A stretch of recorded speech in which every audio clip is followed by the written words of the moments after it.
ગામઠી રસોડામાં આપનું સ્વાગત છે। આજે આપણે બનાવીશું ભજીયા। આજે આપણે આખા મરચાંના ભરી અને ભજીયા બનાવવાના છીએ। જુઓ, આવા ભજીયા જો ચોમાસામાં વરસાદ પડતો હોય ને જો મળી જાય ખાવાની તો મજા પડી જાય। તો આવી જ રીતે આપણે આખા મરચાંના ભરી અને ભજીયા બનાવીશું। આમ તો આપણે અલગ અલગ ઘણા જ પ્રકારના ભજીયા બનાવતા હોઈએ છીએ ને ઘણા જ મેં બનાવીને આગળ મેં મૂક્યા પણ છે વિડીયો। પણ આજે આપણે મરચાંના આખા જે ભરીને બનાવીશું, ઘરે જ મસાલો તૈયાર કરીશું। તો ચાલો આપણે બનાવવાનું શરૂ કરીએ।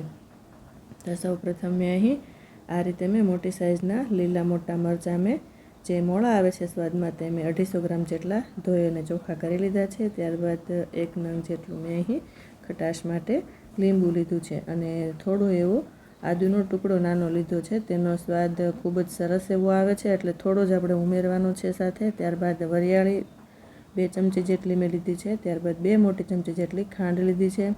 1 મોટી ચમચી જેટલા મેં અહીં આખા જે ધાણા આવે છે તે મેં ખાંડીને અધકચરા એવા લીધા છે। ત્યારબાદ 1 ચમચી જેટલો ગરમ મસાલો, સ્વાદ પ્રમાણે મીઠું અને અડધીથી પોણી ચમચી જેટલા જે કાળા મરી આખા આવે છે તે મેં અધકચરા એવા વાટી લીધા છે। તો હવે આપણે જે આ મરચાં છે તે આપણે મરચાંનું કટિંગ કરી લઈશું।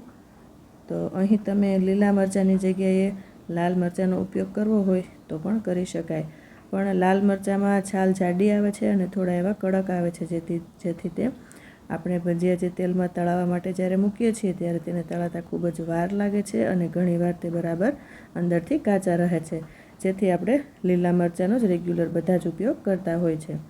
તો આપણે હવે વચ્ચેથી આ રીતે ચેકો પાડી અને વચ્ચેથી જે બીનો ભાગ હોય છે તે આપણે દૂર કરી લઈશું।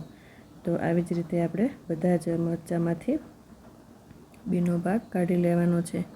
મરચાં સ્વાદમાં આ મરચાં મોળા જ આવે છે। તો આવી રીતે આપણે બધા જ મરચાંમાંથી આપણે કાપા કરીને બધામાંથી બીનો ભાગ દૂર કરી લીધો છે ને ત્યારબાદ હવે આપણે એક મિક્સર જાર લઈને તેમાં ગાંઠિયા ઉમેરીશું 1 વાટકો જેટલા મોળા। તમે જો ગાંઠિયાની જગ્યાએ ફરાળી જે ચેવડો આવે છે બાલાજીનો તેનો ઉપયોગ પણ કરી શકો છો। તો જો તેનો ઉપયોગ કરશો તો સ્વાદ ખૂબ જ સરસ એવો આવશે। તો મેં અહીં મારી પાસે ગાંઠિયા પડ્યા હતા એટલે મેં ગાંઠિયાનો ઉપયોગ કર્યો છે। ગાંઠિયાની જગ્યાએ ફાફડીનો પણ ઉપયોગ કરી શકો છો। તો અહીં મેં દરદરું એવું અધકચરું એવું દળી લીધું છે, બહુ ચલાવવાનું નથી, નહીં તો તેમાંથી તેલ છૂટું પડી જશે। ત્યારબાદ એક બાઉલમાં આપણે કાઢીને હવે મસાલો બનાવીએ। ત્યારબાદ મેં અહીં વરિયાળી ઉમેરી છે, સાથે મરી ઉમેરીશું ને ધાણા આખા ધાણા જે આપણે લીધા તે ઉમેરીશું, ગરમ મસાલો, ખાંડ ઉમેરીશું। ખાંડની જગ્યાએ તમારે જો ગોળનો ઉપયોગ કરવો હોય તો પણ કરી શકાય। ત્યારબાદ સ્વાદ પ્રમાણે મીઠું ઉમેરીશું। ઘણીવાર ડાયાબિટીસના દર્દીઓ હોય છે તે ખાંડ તેને શુગર નથી ખવાતું એટલે તમે ગોળ પણ ઉમેરી શકો છો।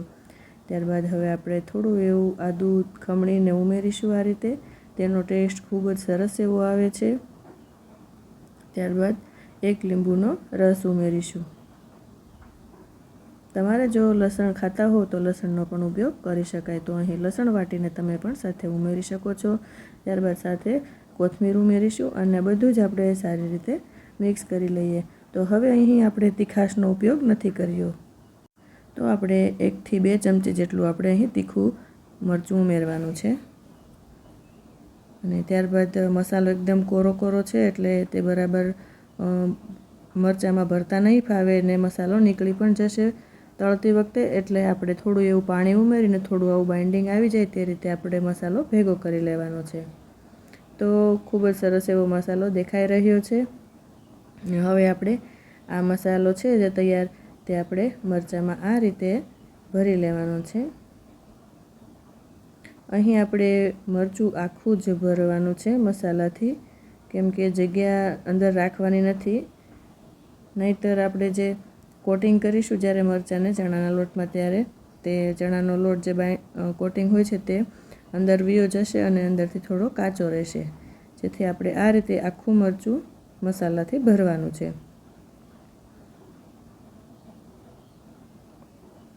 તો તેવી જ રીતે આપણે ભરી લઈએ.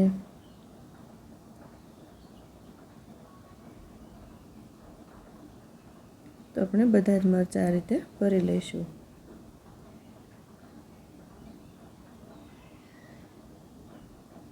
તો અહીં આપણા બધા જ મરચાં ભરાઈ અને રેડી થઈ ગયા છે.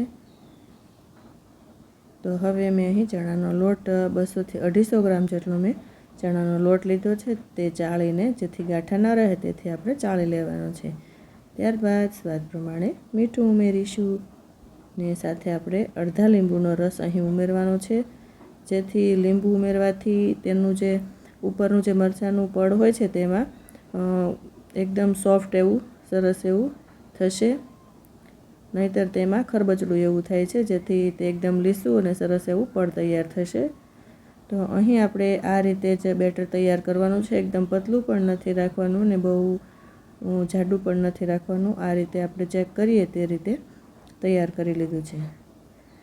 તો ત્યારબાદ આપણે આ રીતે ગ્લાસમાં બેટરને કાઢી લઈશું, જેથી મરચાં અંદર બરાબર કોટ થશે. અને આ જે મોટા વાસણમાં બરાબર કોટિંગ કરતાં નથી ફાવતું, એટલે આ રીતે આપણે ગ્લાસમાં લીધું છે. તો અહીં જોઈએ તો ગ્લાસ મારો નાનો પડે છે અને મરચાંની સાઇઝ થોડી એવી મોટી છે, એટલે આપણે આ રીતે થોડું એવું કરીને આ રીતે આપણે તળી લઈએ. અહીં ગેસ પર મેં પહેલેથી જ ગરમ થવા માટે તેલ મૂક્યું હતું અને અહીં તેલ પણ ગરમ થઈ ગયું છે. તો હવે આપણે તળવા માટે આ રીતે ભજીયા ઉમેરીશું. તો આ રીતે આપણે સ્લો મીડિયમ ફ્લેમ પર રાખવાનું છે. તો અંદરથી કાચા ન રહે ને સરસ એવા ચડી જાય. તો આવી રીતે પલટાવી લઈએ.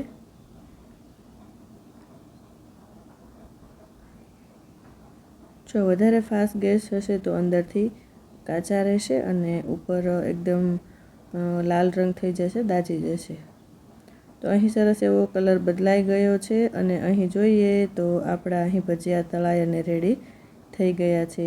જો તમને મારો વિડીયો ગમ્યો હોય તો મારી ચેનલને લાઇક, શેર અને સબસ્ક્રાઈબ કરવાનું ભૂલતા નહીં. તો સરસ એવા ભજીયા અહીં તૈયાર છે આખા મરચાંના. તો બધા જ આપણે તળી અને રેડી કરી લીધા છે ભજીયા. તો હવે એક સર્વિંગ પ્લેટ લઈ અને તેમાં આપણે સર્વ કરીશું. તો છે ને સરસ એવા આખા મરચાંના ભજીયા. તો તમે પણ આ જ રીતે આ ચોમાસાની સિઝનમાં ઘરે જો ગાંઠિયા કે ફાફડી કંઈ પડ્યું હોય તો તેનો ઉપયોગ કરીને આ રીતે જરૂરથી એકવાર બનાવજો. ઘણા લોકો અંદર ચણાનો લોટ પણ ભરે છે, પણ ચણાના લોટ કરતાં ગાંઠિયા અને ફાફડી અથવા તો જે ચેવડો ફરાળી આવે છે તેનો સ્વાદ ખૂબ જ સરસ એવો આવે છે. તો તમે પણ ફરાળી ચેવડા સાથે પણ એકવાર ટ્રાય કરજો અને એકવાર આ રીતે પણ ટ્રાય કરજો. તો અહીં મારી પાસે ચટણી પડી હતી ગોળ આમલેની, તો તેની સાથે મેં સર્વ કર્યા છે. તમે સોસ સાથે પણ સર્વ કરી શકો છો અને ગ્રીન ચટણી અથવા તો દહીં સાથે પણ સર્વ કરી શકો છો. તો અહીં સરસ મજાના આખા મરચાંના ભજીયા, જે આપણે કાઠિયાવાડી વરસાદ આવે ને ભજીયા ન બનાવે ઘરમાં તેવું તો બને જ નહીં. તો અહીં સરસ મજાના આખા મરચાંના ભજીયા આપણે તૈયાર થઈ ગયા છે. લગ્ન પ્રસંગમાં કે કોઈ પણ ફંક્શનમાં કાઠિયાવાડીના પ્રસંગમાં ભજીયા ન હોય તેવું પણ બને જ નહીં. તો તમે પણ ઘરે જરૂરથી ટ્રાય કરીને મને કમેન્ટ બોક્સમાં જણાવજો કે તમને આ મારો આખા મરચાંનો વિડીયો કેવો લાગ્યો. તો ફરી મળશું ગામઠી